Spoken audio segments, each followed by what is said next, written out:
So let's see. Let's see if this race will be affected by the weather. Clyde Relativo and EJ Sobretodo, the rivals out there already, P1, P2.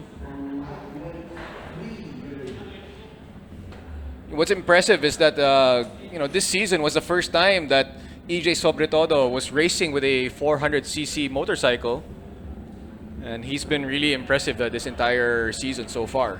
Ilang kaya siya sa standings?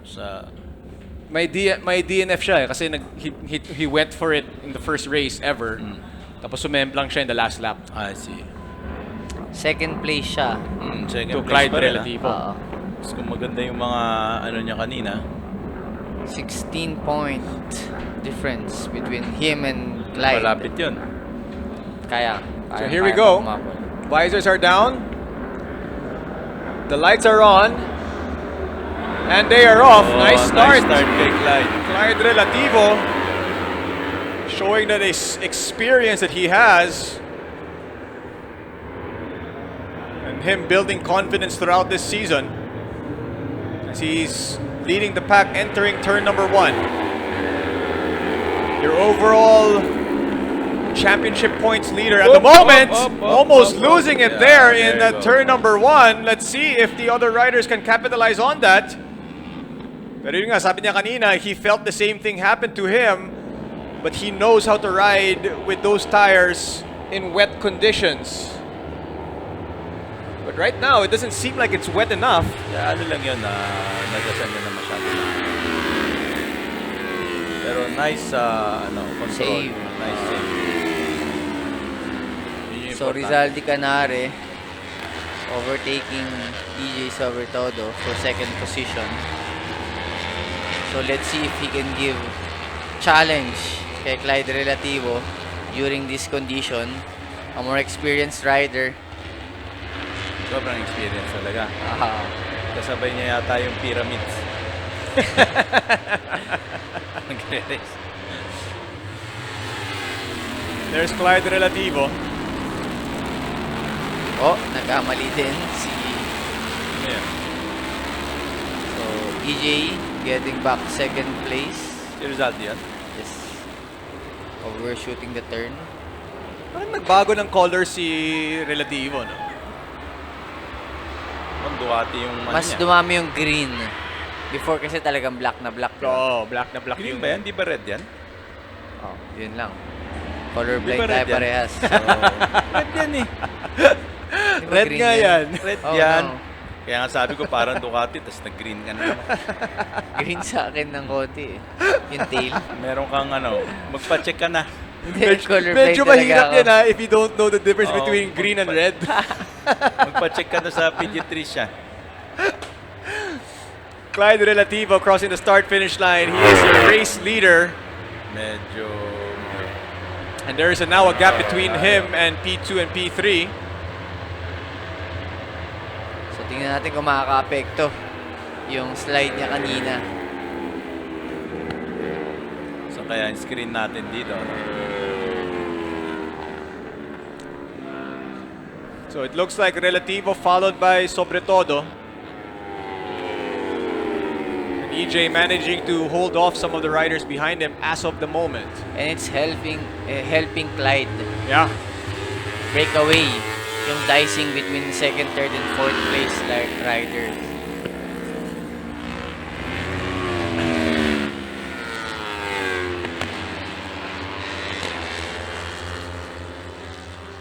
So 5 laps to go.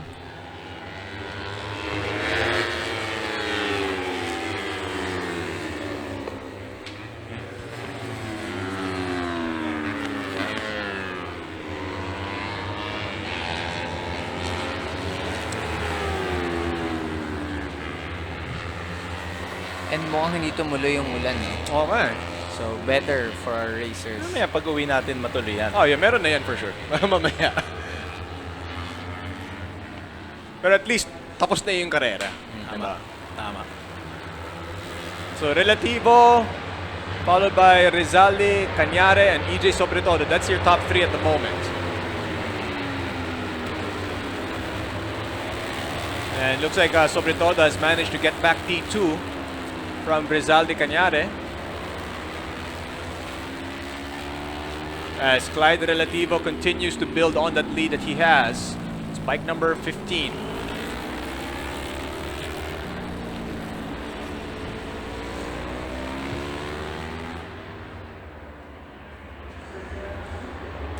Relativo crossing the start-finish line once again. Clocking in at 2:08, but EJ Sobretodo putting in the best time so far in this race at 2:08.019. Si Clyde Relativo naman 2:08.053. So once again, these two showing the rivalry, no, that has been brewing this season. And they're also the two riders that participate in many categories. Oo nga. Pero mukha nga that Clyde has decided to focus on the Pirelli Cup Group number 2. Better, I think better.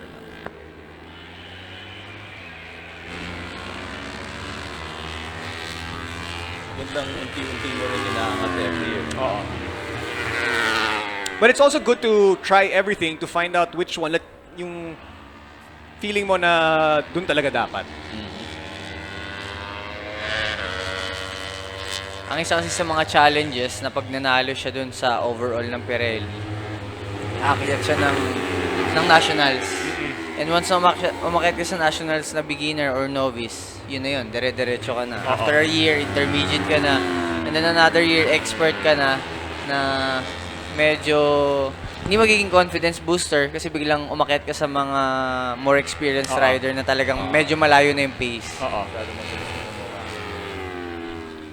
So it's either makaka-cope up siya or baka hindi ma-build yung confidence niya.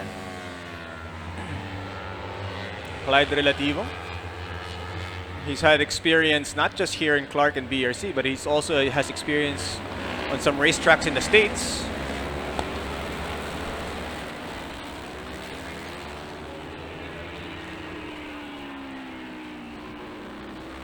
And he's opened up a fairly comfortable lead here in the second race for the Pirelli Cup Group 2.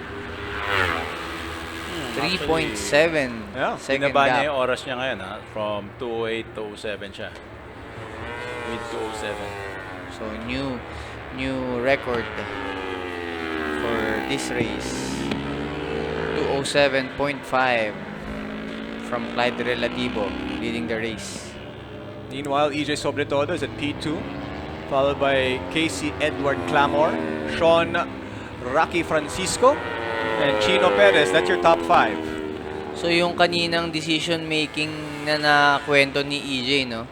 If hindi siya kumarera, automatic 0 siya ngayon. Pero from this grid position, 3 points lang yung magiging gap if yung position will stay the same until the finish line. So ganun kalaki. Kaya pa. Oo, kaya pa, may chance pa. So that's why Hindi ko talaga naririnig yung yung interview Kanina. And that's why he decided to race even though he is hurt. He decided to race na, sige, let's try and keep it close as much as possible. And let's see what happens next month.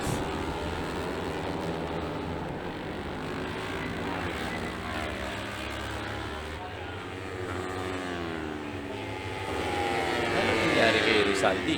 Mukhang nag-crash si Rizalde or nagkaroon ng technical difficulties kasi from battling from second place ngayon nasa 17th position na siya. And last lap time was 2 minute 41.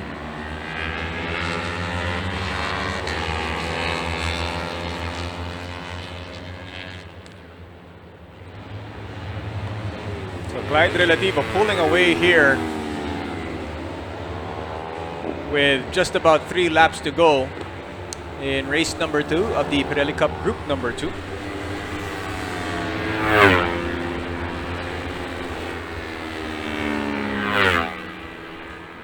Consistent. 2:07.358 is Clyde Relativo.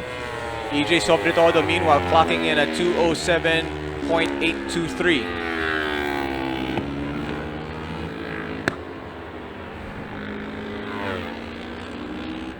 And it's a big gap between the two of them, but it's even bigger gap after them.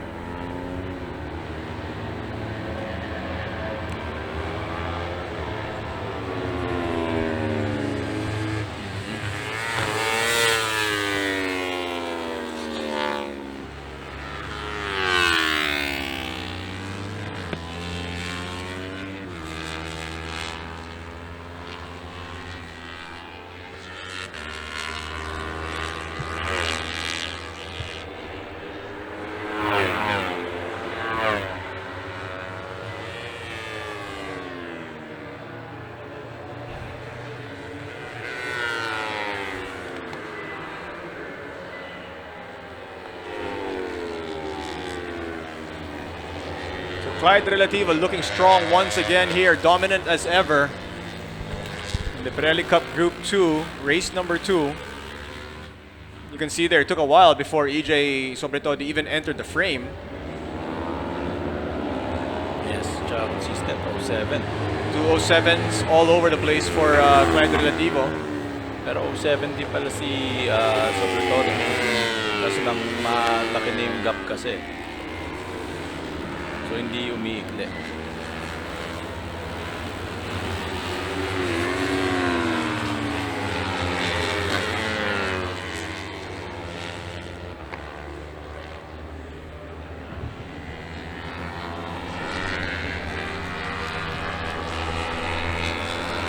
And Relativo, with 2 laps to go, now is down to 206.745. Push pa.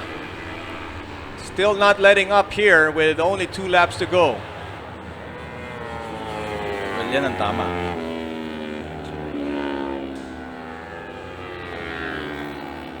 And even before the race, he was very confident on getting a P1 once again. EJ Sobretodo trying to just stay within the line of sight of Clyde Relativo. But with this gap, better na finish the race. Yeah. Yun nga, the points, the all-important points for the overall season standings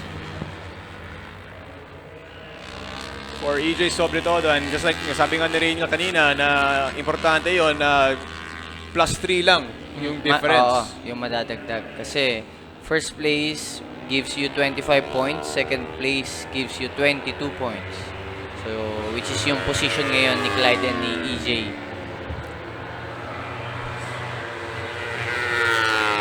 Keeping the championship dreams alive. Sira na.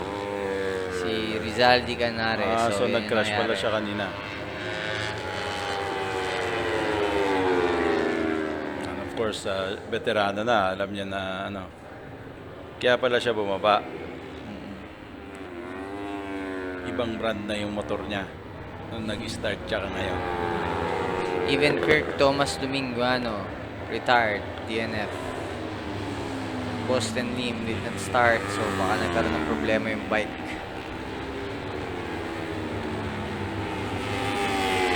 So leading the Super Stock Lightweight Production class, Clyde Relativo. For the Lightweight Open class, Casey Edward Clamor.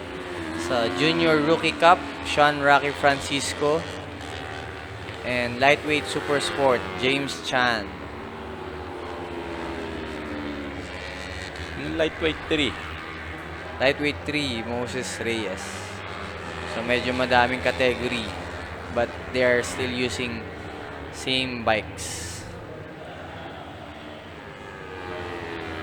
So this is the final lap. And Clyde Relativo, very dominant start to finish. He had a little bit of a wobble there in the first turn, after the first turn, entering the corkscrew, but has managed to salvage it and managed to save it, and has looked dominant since.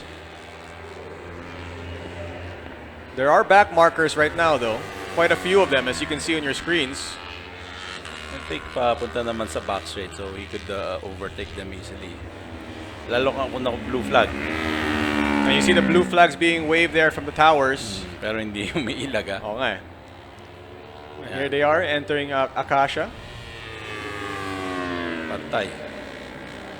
So will this slow down Clyde Relativo? Nope. Nope. Okay naman. Very good. Handled it like the champion that he is. Yes. Si EJ, wala pa. Ayun. So from 207 ay baba pa niya, no? 206 yung last lap. Tapos papunta sa lap. Kaya medyo pero ngayon medyo may konting traffic siya kanina. So Tingnan natin. ginagawa niya na lang mag-isa even with the gap. He's trying to beat his own time. Yan dapat. And that's where the confidence comes in. Like Yeah. what he said a while ago to Phoebe, na expectations niya, P1.